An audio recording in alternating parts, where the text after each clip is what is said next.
Bonjour et joyeux Noël.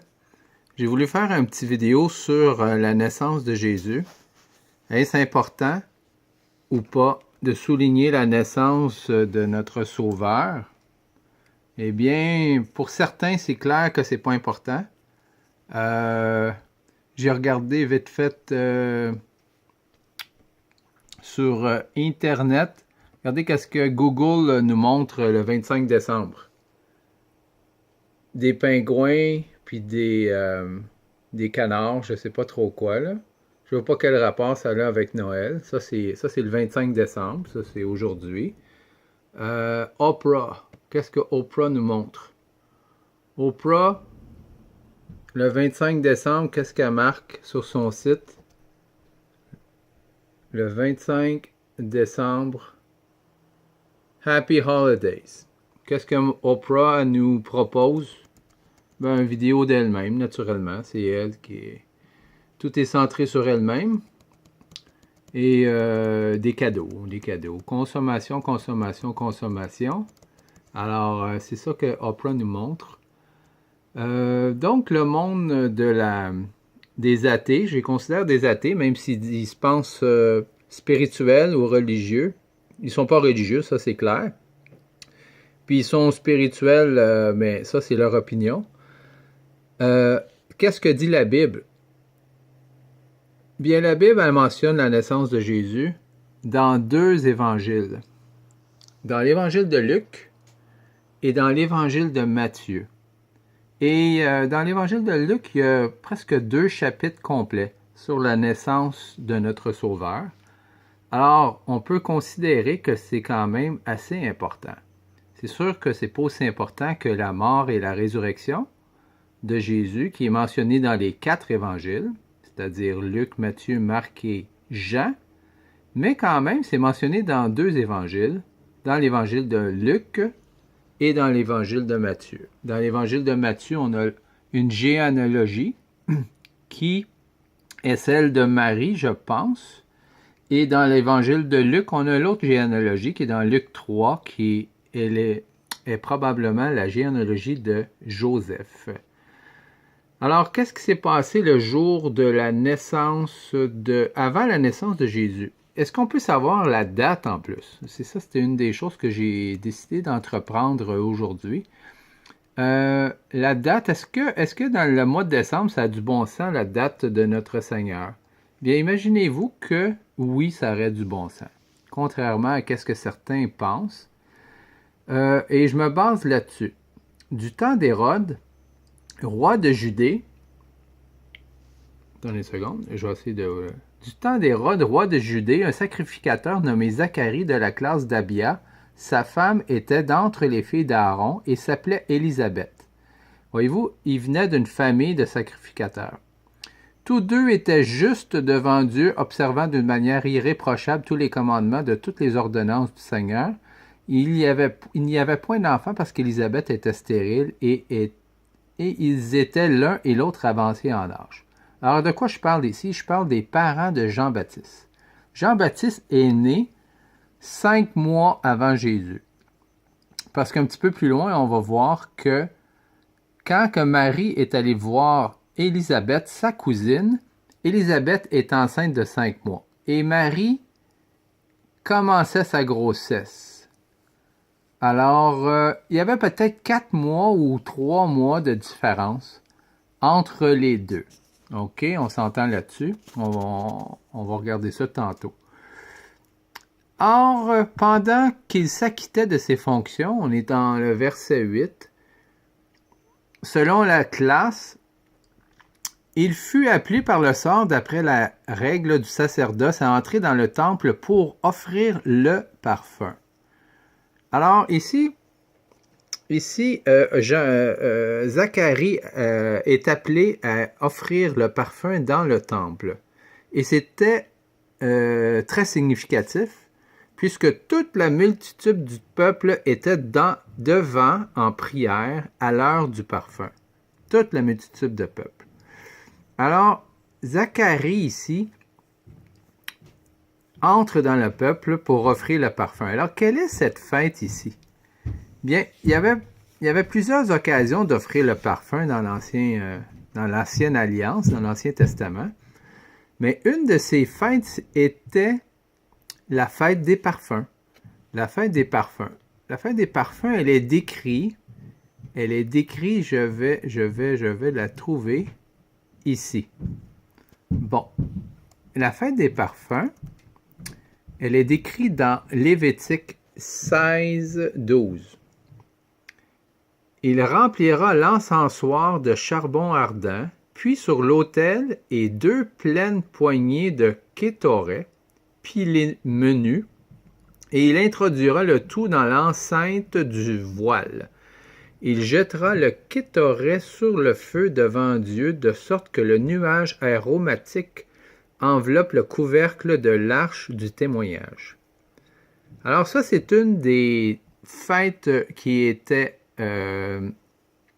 prescrite, si tu veux, au peuple juif. Et quelle est cette fête au juste que les Juifs respectaient?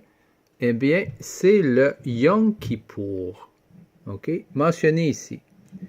Le Yom Kippour, c'est une fête qui est célébrée une fois par année. C'est la plus grande fête juive et elle a rapport avec la repentance. La repentance. Et ça aurait bien du bon sens parce que tout le monde sait que Jean-Baptiste est venu pour prêcher la repentance. Donc, le fait que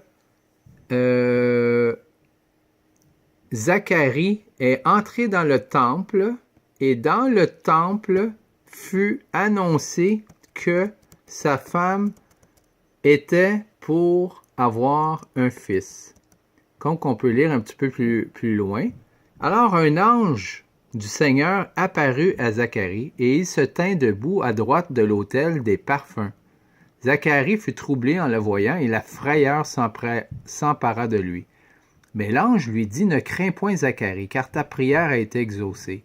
Ta femme Élisabeth t'enfantera un fils, et tu lui donneras le nom de Jean. Il sera pour toi un sujet de joie et d'allégresse, et plusieurs se réjouiront de sa naissance. » Donc, vous voyez que ici, on annonce la venue de Jean-Baptiste. Et un petit peu plus loin, sa femme est tombée enceinte. Quelque temps après, Élisabeth, sa femme, devint enceinte. Alors, c'est quoi ça veut dire, ce quelque temps après? Elle se cacha pendant 5 mois, disant, « C'est la grâce du Seigneur qui m'a faite quand il a jeté les regards sur moi pour ôter mon opprobre parmi les hommes. » Alors, au 6e mois, OK?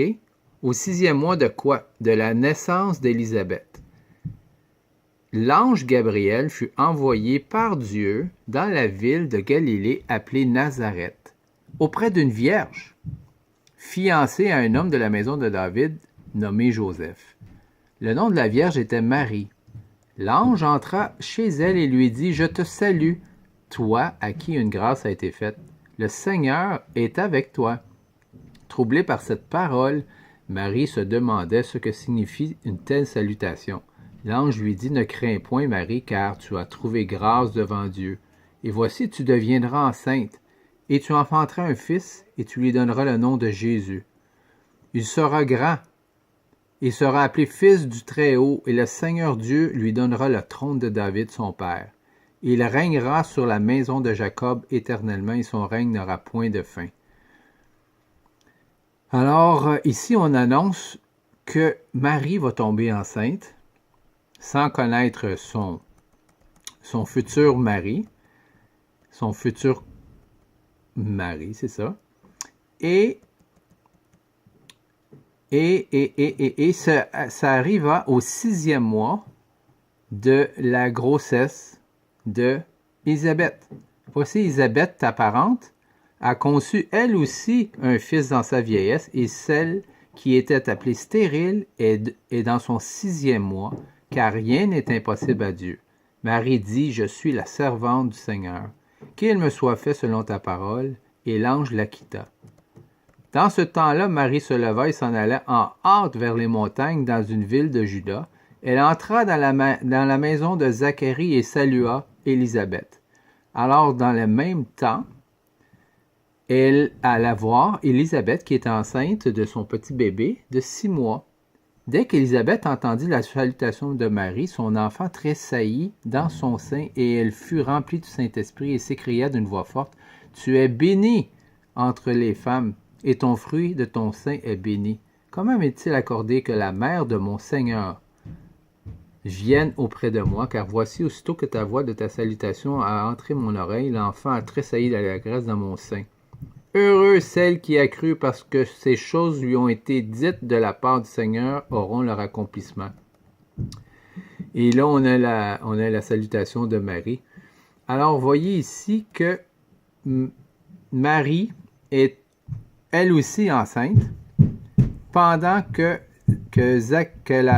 la femme à Zacharie, Élisabeth, est enceinte de 6 mois. Donc, ils ont en réalité 6 mois de différence. OK? Donc, on va retourner ici. On va aller le Yom Kippour. OK? La fête du Yom Kippour, qui est la fête des parfums, se célèbre autour du mois de septembre. Ça a l'air que c'est pas tout le temps le 18 septembre, mais c'est vers la fin septembre que le Yom Kippour se fête.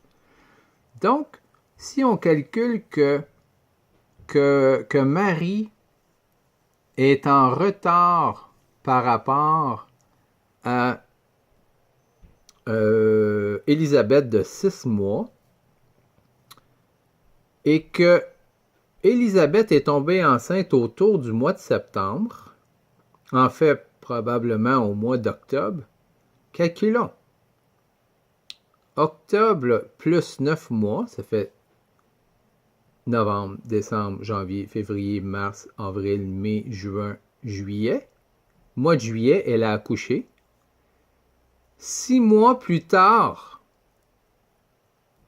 Marie a accouché.